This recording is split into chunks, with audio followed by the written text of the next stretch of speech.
ಎಲ್ರಿಗೂ ನಮಸ್ಕಾರ. ಮಂಡ್ಯ ಸ್ಟೈಲ್ ಸೊಪ್ಪು ಸಾರು ಹೇಗೆ ಮಾಡೋದು ಅಂತ ನೋಡೋಣ. ತುಂಬ ಸಿಂಪಲ್ಲಾಗಿ ಈಸಿಯಾದಂಥ ರೆಸಿಪಿ.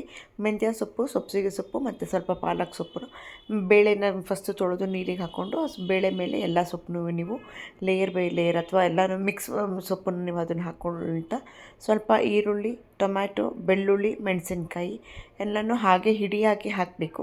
ನೀವು ನಂತರ ರುಬ್ಬೋದ್ರೆ ಸ್ವಲ್ಪ ಕಾಯಿ, ಹಸಿ ಕಾಯಿ, ತೆಂಗಿನ ತುರಿ, ಸ್ವಲ್ಪ ಮತ್ತು ದಂಟು ಎಷ್ಟಿರುತ್ತೋ ಅಷ್ಟು ಕೊತ್ತಂಬರಿ ಸೊಪ್ಪು, ಖಾರದ ಪುಡಿ, ಸಾಂಬಾರು ಪುಡಿ, ನೀವು ಖಾರದ ಪುಡಿ ಬೇಕು ಅಂದರೆ ಹಾಕ್ಕೋಬೋದು, ಮೆಣಸಿನ್ಕಾಯಿ ಇರೋದ್ರಿಂದ ಉಪ್ಪು, ಹುಳಿ, ಜೀರಿಗೆ ಎಲ್ಲನೂ ಹಾಕ್ಬಿಟ್ಟು ನೀವು ಒಂದೇ ಸತಿ ಕೂಗಿಸ್ಬೇಕು. ಆ ಕೂಗೋದ್ರೊಳಗೆ ಒಂದು ಸ್ವಲ್ಪ ತಡ್ಕ ಮಾಡ್ಕೊಳ್ಳೋಣ.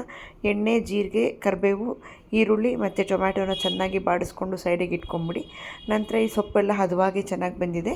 ಬೇಳೆ ಮಸಿಯೋಕ್ಕಿಂತ ಮುಂಚೆ ನೀವು ಏನು ಸೊಪ್ಪನ್ನು ಹಾಕ್ಕೊಂಡಿರ್ತೀರ, ಈರುಳ್ಳಿ, ಟೊಮ್ಯಾಟೊ ಅದೆಲ್ಲ ಬೇಳೆ ಒಂದು ಬಿಟ್ಟು ಎಲ್ಲ ಸೊಪ್ಪು ಮತ್ತು ಟೊಮ್ಯಾಟೊ, ಈರುಳ್ಳಿ ಎಲ್ಲನೂ ನೀವು ರುಬ್ಕೋಬೇಕಾಗುತ್ತೆ. ಸೊಪ್ಪಿನ ಸಮೇತ ನೀವು ರುಬ್ಕೋಬೇಕಾಗುತ್ತೆ. ಅದೇ ಕಟ್ಟನ್ನು ಸ್ವಲ್ಪ ನೀವು ಹಾಕ್ಕೊಂಡು ರುಬ್ಕೊಳ್ಳಿ, ತುಂಬ ಚೆನ್ನಾಗಿ ಆಗುತ್ತೆ. ಅಷ್ಟರಲ್ಲಿ ಬೇಳೆನ ನೀವು ಚೆನ್ನಾಗಿ ಮಸ್ಕೋಬೇಕು, ಮೆತ್ತಿಗಾಗೋ ರೀತಿ ಮಸಿಯೋ ಕಲ್ಲಲ್ಲಿ ಮಸ್ಕೊಂಡ್ರೆ ನೋಡಿ. ಸೊಪ್ಪು ರುಬ್ಕೊಂಡಿರೋ ಸೊಪ್ಪು, ಈರುಳ್ಳಿ, ಟೊಮ್ಯಾಟೊ ಎಲ್ಲ ಬೆಂದಿರೋಂಥ ಬೇಳೆಗೆ ಹಾಕ್ಬಿಟ್ಟು ಕುದಿಸೋದು ಅಷ್ಟೇ.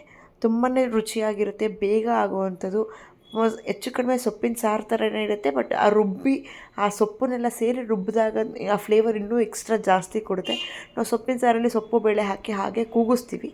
ಇದರಲ್ಲಿ ನಾವು ರುಬ್ಬೋದ್ಬಿಟ್ಟು ತಡ್ಕ ಹಾಕಿರೋವಂಥ ಒಗ್ಗರಣೆಗೆ ಹಾಕ್ಬಿಟ್ಟು ಕುದಿಸಿದ್ರೆ ಮುದ್ದೆಗೆ, ಅನ್ನಕ್ಕೆ, ಸಾರಿಗೆ ಮಧ್ಯಾಹ್ನ ಬಿಸಿ ಬಿಸಿಯಾದ ಒಂದು ಸೊಪ್ಪು ಸಾರು ತುಂಬಾ ಚೆನ್ನಾಗಿರುತ್ತೆ.